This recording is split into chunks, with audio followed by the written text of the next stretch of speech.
Want to hear a funny story? Yesterday, I found a spot well away from the front entrance of the store, Fraser Farms, the grocery store in Vista, and simply tired, exhausted, and wanting to lay down on the concrete cement, I found a spot on the sidewalk, completely away from everyone and everything, and laid down on the concrete cement.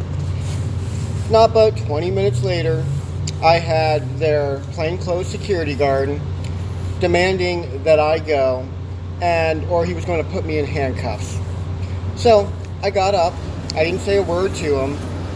I walked over to the neighboring apartment complex, got me a box, and then proceeded to use the red marker in which God had provided, I'd encountered on the ground earlier in the day, and proceeded to write this.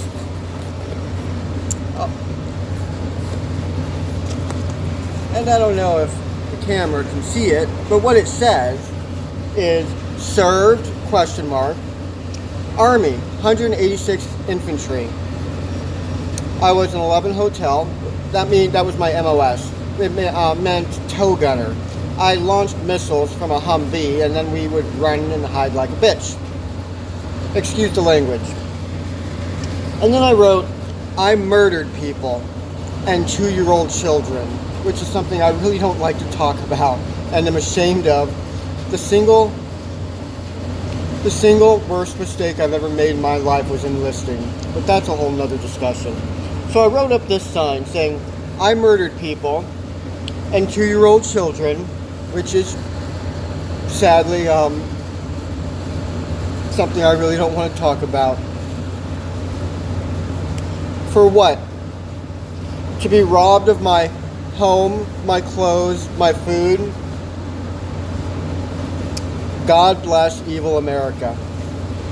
And then I proceeded to, after writing up that sign, the flag that I tore down earlier that day. Why did I tear this down? Because what it represents, most people don't realize what it represents. It represents a corrupt, evil, tyrannical, horrifically victimizing government that terrorizes and horrifically victimizes even its own freaking people and population and society. And I wrapped it around my head, your neck, like that, and I proceeded to then go into the store, the grocery store, Fraser Farms, holding the sign up like this, and went shopping. I bought a $2 cantaloupe. And the security guard comes up to me in the store. You'll never believe the looks on people's faces. I got plenty of, not one person gave me $1 or 1 penny, which I could care less. That's not what I was after. I was after making a point. And the security guard comes up to me and with kind of a funny look on his face, and I say to him something to the effect of, would you like to escalate this any further? And he looks at me and he smiles. He says, you're fine. I said, and I commented, I'm shopping. I'm buying a cantaloupe. And I guess his response to that was, you're okay, you're fine, no problem. He ended up loaning me out of his own personal car, his own personal knife, so that I was able to cut my cantaloupe, and then proceed to eat it the next half hour thereafter. This sign doesn't even begin to explain the level of anger and hatred. 3 or 4 days ago, I was robbed of my home, my clothes, my food, my money, my everything, by the corrupt, evil, tyrannical San Diego Sheriff's Department. Deputy Gotti, G-O-T-T-I, and a bunch of other deputies. And their excuse, I wasn't driving. My car was parked in the Rite Aid parking lot of a business that is out of business, closed down and out of business. And they proceeded to rob me of my vehicle, of my transportation, of my clothes, of my food, of my shelter, of my housing. And their excuse was, it's a law enforcement issue. They're allowed to do that. No, what they are is they're evil, corrupt criminals, horrifically victimizing. And then California Highway Patrol Officer Z, as in Zachary, I don't know if that's his first name, Fulmer, is paid over $250,000 every year to horrifically victimize. Because on March 18th of this year, that SOB robbed me. I'm sorry, let me back up. I awoke to the noise of the lock on the back door being broken and intruders about to enter. I was asleep in bed, my RV, and parked in the residential neighborhood of my best friend.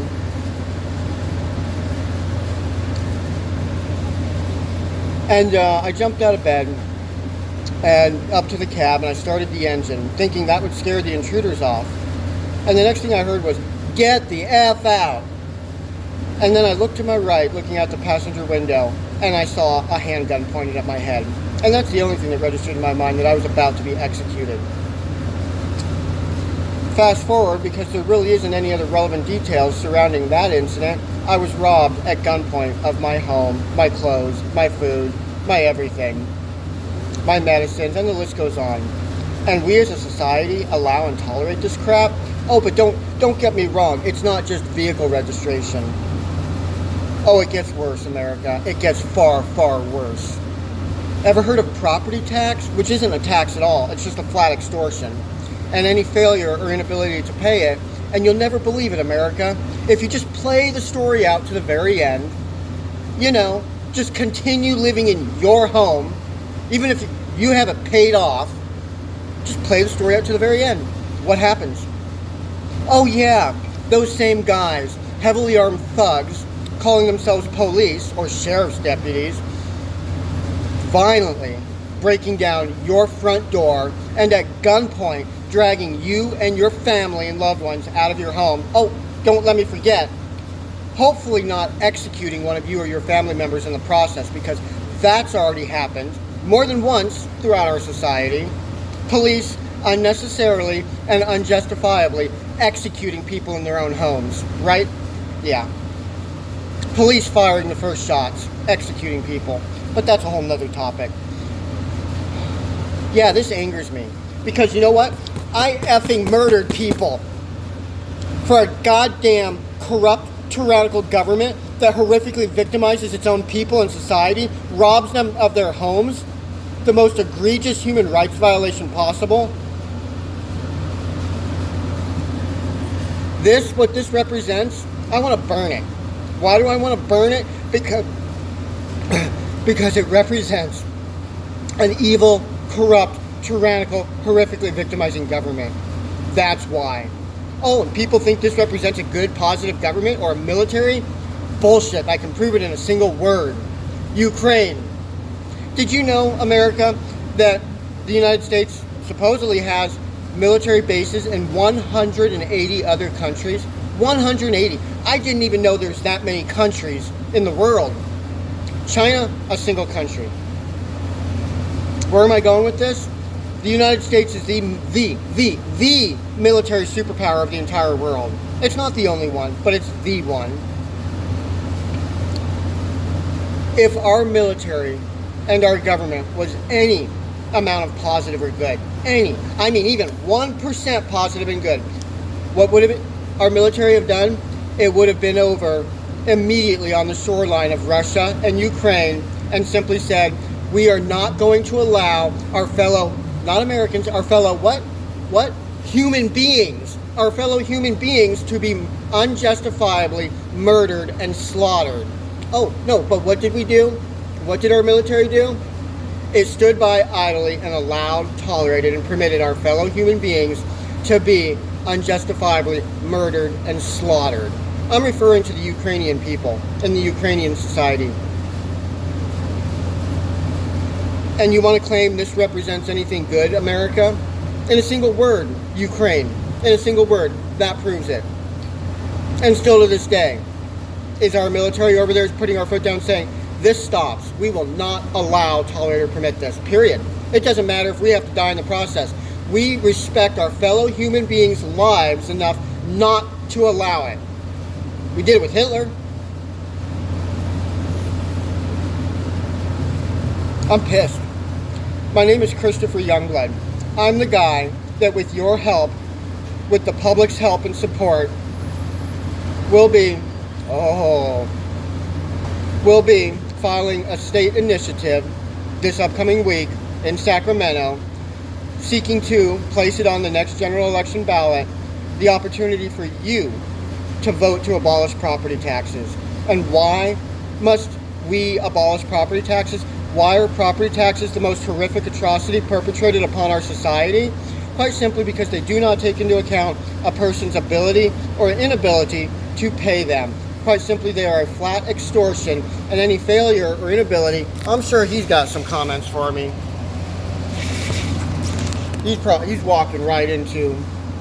Anyways, any failure or inability to pay them results in, literally, if you play the story out, I just described it, being robbed at gunpoint of your home, your clothes, your food, your medicine, everything. Oh, I got more reasons than I got fingers and toes, so let me keep going on. The property taxes target the weakest and most vulnerable of our society. That's right, the elderly, senior citizens, you know, those people that served like me, that we're supposed to respect and honor and have, I mean, even just the smallest amount of respect for. But no, instead we rob them of their homes. Yeah, again, that's what this represents. The corrupt, tyrannical, horrifically victimizing government that perpetrates such heinous atrocity. Oh, how does it, I'm sorry, I forgot to explain myself. How does property taxes target the elderly, the weakest and most vulnerable? Well, that's simple. You see, younger, healthier folks such as myself, or you maybe, can go out and work, theoretically earning the money to pay the extortion, whereby the elderly, they have declined health, which makes it an impossibility to go out and work to earn the money to pay the extortion. And that impossibility of being able to earn the money translates to the guarantee that they will be robbed of their home. That's horrific. Want me to keep going with reasons? Why don't you review the second copy, the second edition of our state constitution, the California Constitution. 1879 was the year. And if you'll review the section in which literally prohibits the forced sale of our homes, our residence, our home that we live in, prohibits the forced sale. What do you think that means, California? Do you think that means that prohibits property taxes? Just possibly. Because if failure to pay property taxes results in the forced sale of your home, being robbed of your home, the state constitution prohibiting the forced sale of your home clearly prohibits property taxes. But no, there's a clearer section. There's a section concerning serving in the military. And if you served in the military like me and many others, it exempts one home. It exempts your home from taxation forever, period. And it goes so far as to really list out in explicit detail. If the military service person dies, it applies to their widow, to their parents, to this family member, this relative, etc. The bottom line is it very clearly articulates that if a person served in the military, one home is exempted from property tax, from taxation, period. Oh, I guess he didn't want to stick around and harass me. I'm referring to the security guard at the Fallbrook Public Library. But let me show again. I am away from everybody. I found a outdoor area. It's an outdoor area called their something, I don't know. We'd have to go look at the entrance. There is not a table. There's some benches. It's completely fenced. It's on the side of the building. And the gate over here was unlocked. So I just moseyed myself in the gate like, oh wow, there's power in here. Maybe I could do my recording in here. See? Yeah. See? So that's a great spot to do some recording, you know, away from people, not disturbing anybody else. There's the front of the library.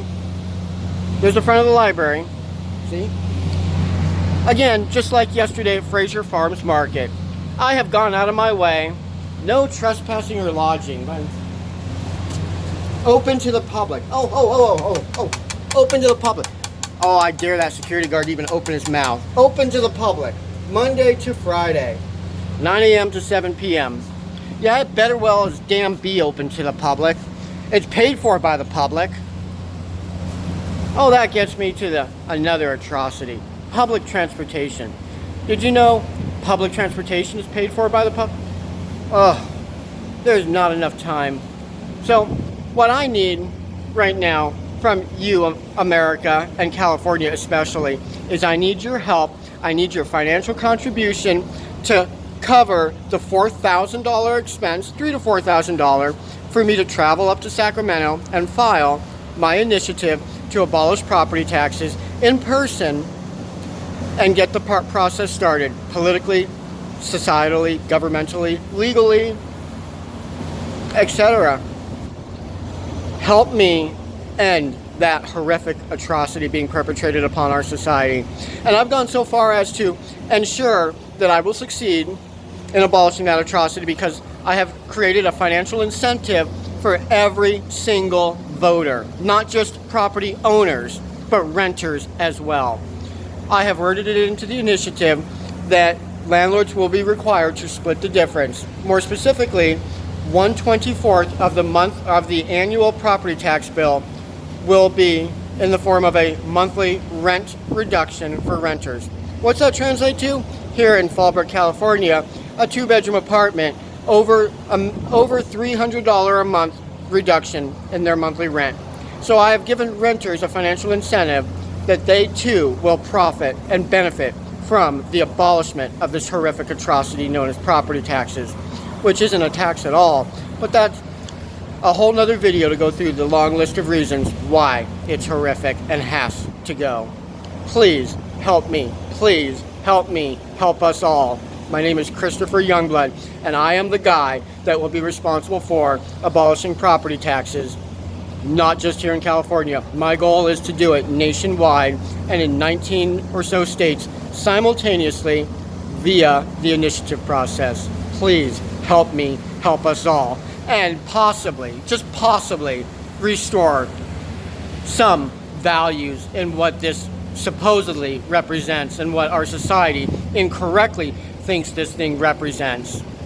Because as long as we, as a society, allow and tolerate our horrifically victimizing government to horrifically victimize us, our very own society, this does not represent anything good or positive. As long as we allow our government to egregiously violate our Constitution and constitutional rights without any punishment or consequence, we do not have rights. We do not have a Constitution. We never have. And I'll leave you with this one. The last time I checked, our voting system has been nothing but a scam, a fraud, and an illusion from day number one. The last time I checked, 99.999% of the laws inflicted upon our society were never voted on by the people. We never had the opportunity to approve of or disapprove of them. In fact, many were inflicted upon our society over our complaints and objections thereto. So what? They take a few, last year it was 12 by the way, 7 of which were the government asking for more money, and have the people vote on a few to give the illusion that we have a say when, like I said, you're welcome to verify or double check my figures. 99.999% of the laws inflicted upon our society, we the people never had a say in. We never had the opportunity to approve of or disapprove of. It's an illusion, America. We've been deprived, we've been scammed, we've been frauded, we've been lied to, we've been deceived, and we've been horrifically victimized. And this shit has to stop. Please contribute to me. Please help me stop it for us all.